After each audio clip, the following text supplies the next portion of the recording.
Hello and welcome to the history of Babylon 5. On today's episode, we're going to be covering Sьюзен Иванова. And hit that like button if you like Babylon 5. And here we go. Sьюзен Иванова was the second in command of Babylon 5 from February 2258 to December 2261. Serving under both Commander Jeffrey Sinclair and later Captain John Sheridan. A Russian, Sьюзен Иванова, was brave and intense, often quoting her Russian customs and traditions. She studied abroad during her young life, resulting in her accent changing from typical Russian to a more neutral English-speaking one, though she does fall back into it when speaking the Russian language. Also, Sьюзен has an eidetic memory, which may account for her brilliance as an administrator and military strategist. Everything in her sphere of influence must be just so, and she has little patience for those who act off the cuff or do not stop to consider the consequences of their actions. Due to the circumstances of her mother's spiral into depression and suicide, Sьюзен Иванова harbors a special hatred for the Psi Corps. She sees any member of the organization as an antagonist, especially those who dare speak of her mother. Her reasons for hating them extend beyond her mother's tragedy, as she knows that if the Corps ever discovered her secret, her career and quite possibly her life would be over. This attitude cools over the years as she grows to know Talia Winters, learning to detach the Orwellian organization of the Corps from individuals who are members of it. Sьюзен Иванова appears locked in a tragic cycle. The particular millstone around Ivanova's neck was love. Not only romantic love, but familiar. Everyone she ever loved was taken from her in one way or another. Her mother, her brother, her father, Malcolm Briggs, Talia Winters, Marcus Cole, and even John Sheridan, whom she saw as a mentor and surrogate family. Deep down, she believes that all love is unrequited, perhaps believing that she is undeserving of true happiness.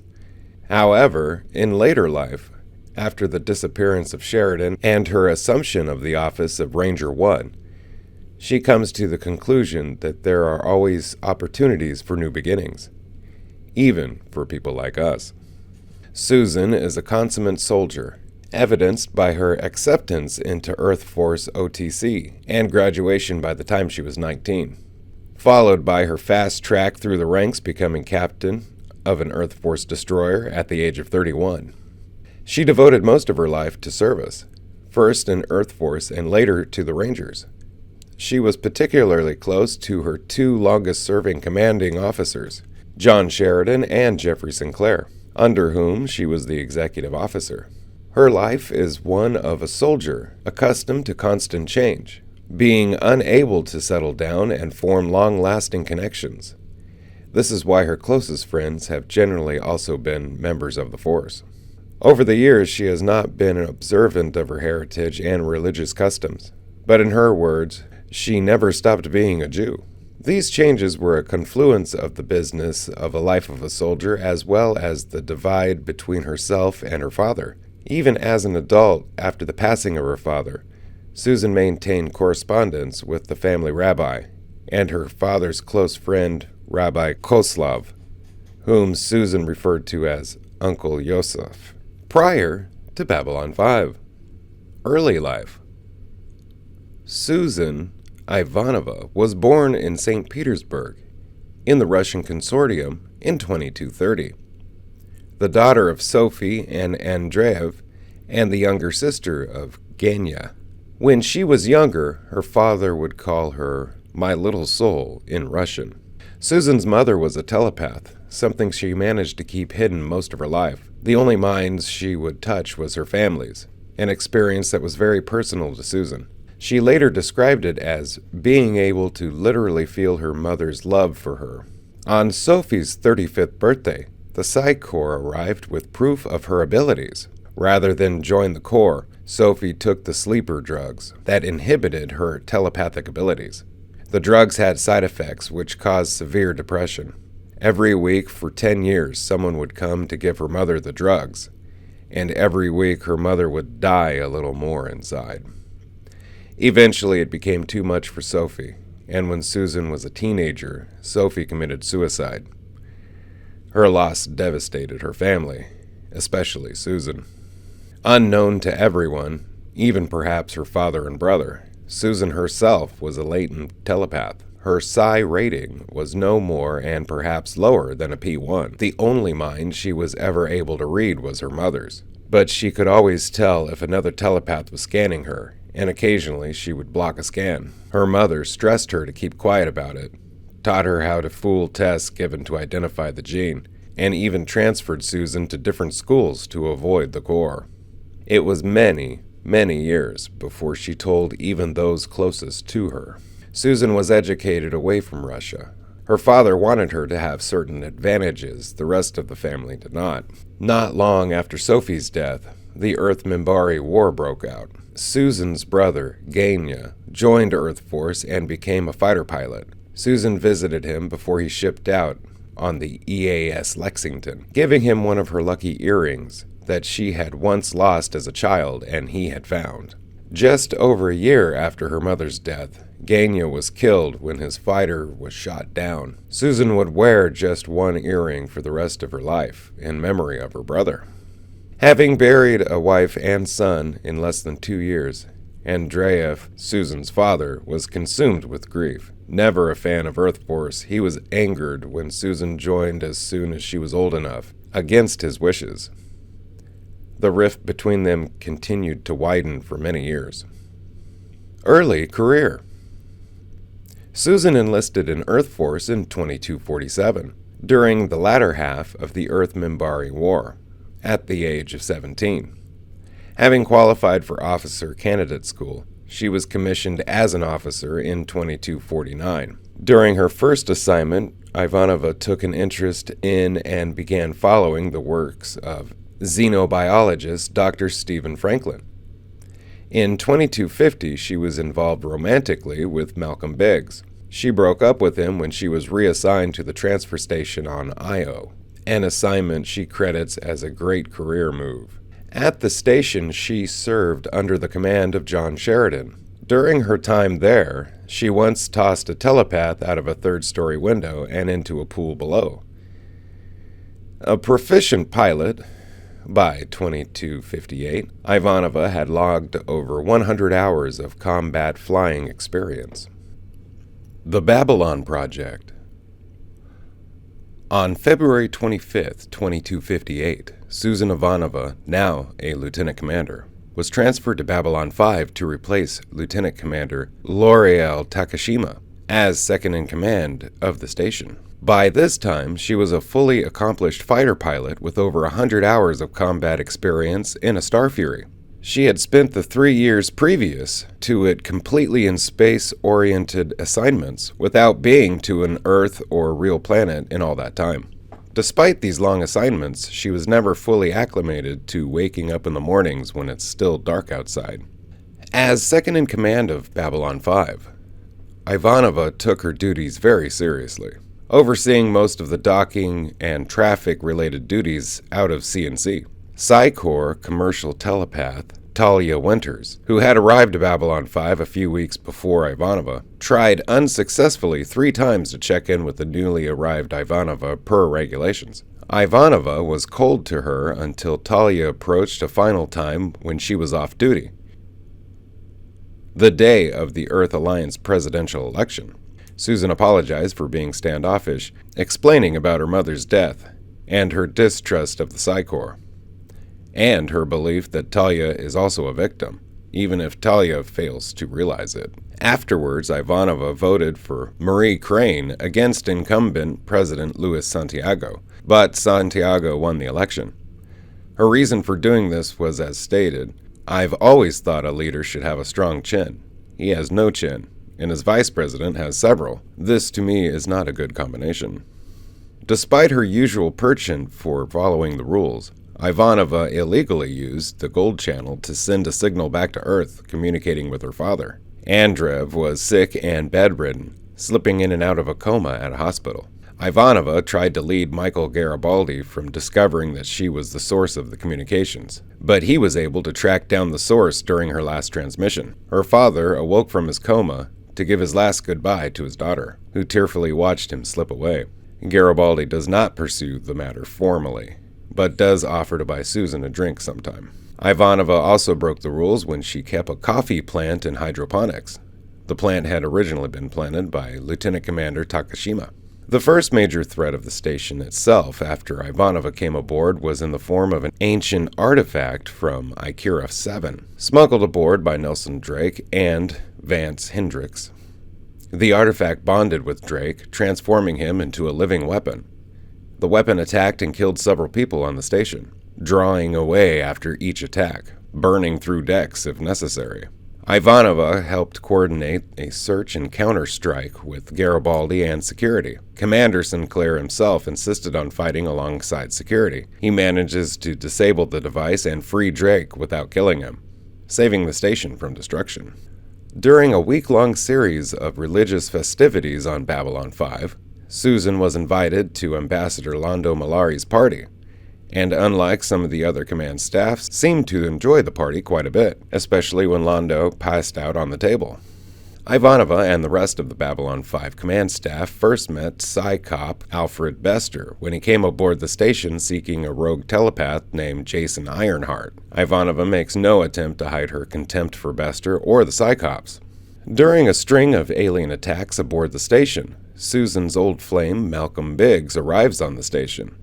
He takes her out on a date and is interested in restarting a relationship. Suzanne is tempted, but Garibaldi and Sinclair soon inform her that Biggs is part of Home Guard, the group responsible for the attacks.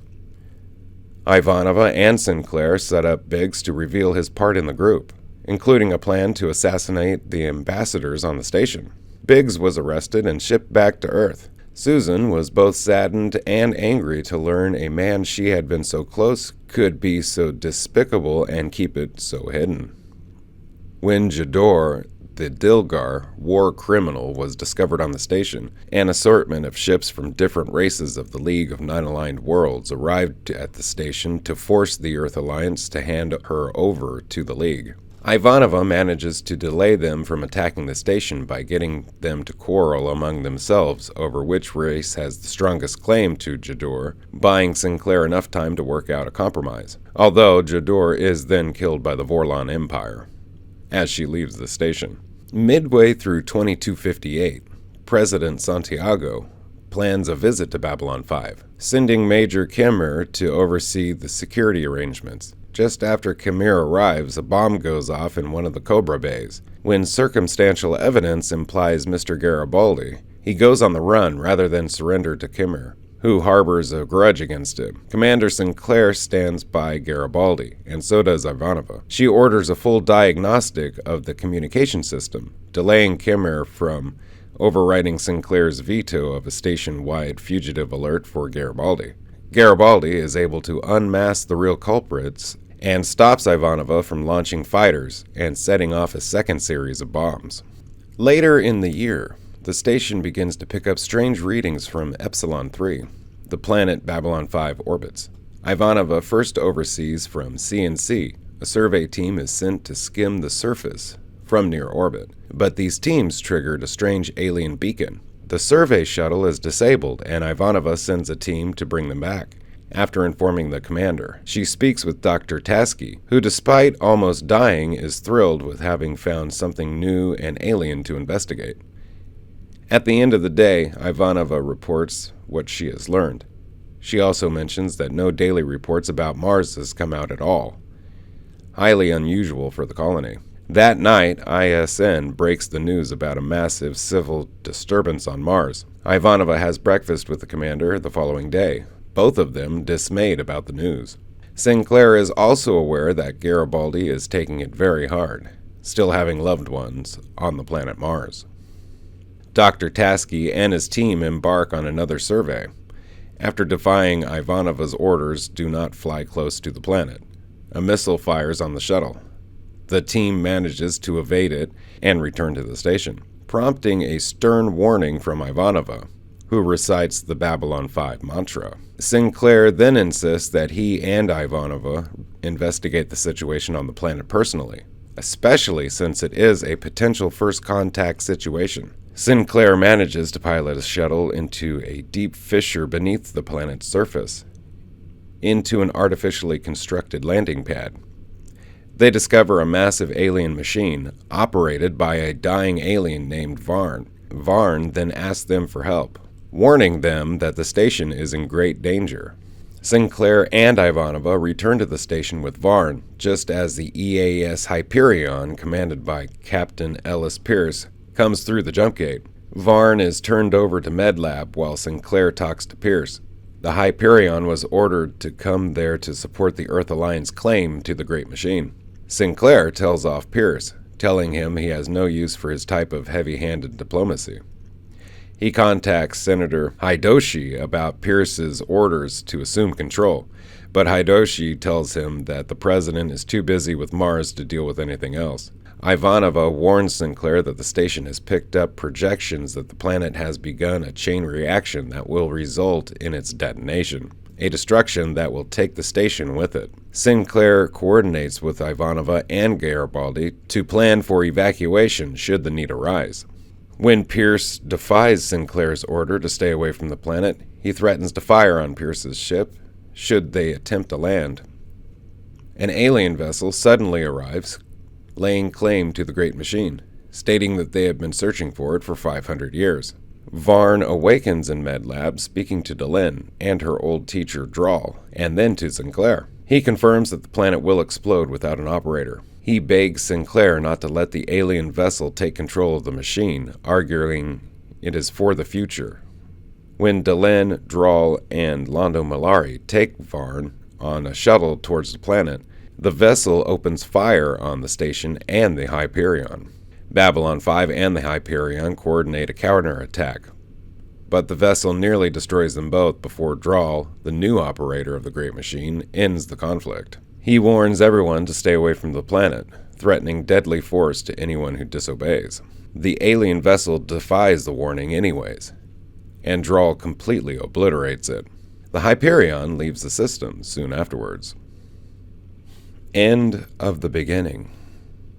When the station detects strange disturbances in Sector 14, 3 hours in normal space from the station, Ivanova dispatches a pilot to investigate. The pilot, Starfury, returns on autopilot, the pilot having died from a tachyon disturbance that aged him to death. The station then picks up a transmission from Babylon 4, which disappeared mysteriously over 2 years earlier. Sinclair leaves Ivanova in charge, while he and Garibaldi take several shuttles to evacuate the station before it disappears again. When they return, they relay the story they learned from a strange alien that the station was being stolen, spirited through time to be used in a great war to save the galaxy. On New Year's Eve, Sinclair and Catherine Sakai invite Susan and Michael to the Fresh Air restaurant and announce their engagement. Catherine asks Susan to be her maid of honor, and Susan happily accepts. Just a few hours earlier, however, Garibaldi turns up missing. He is soon found, having been shot in the back and critically injured, and he is rushed to MedLab. Before passing out, he warns Sinclair that he has learned of a plot to assassinate President Santiago at the transfer point on Io. Sinclair goes to CNC, but he and Ivanova are too late, and can only watch as Earth Force One explodes over Io.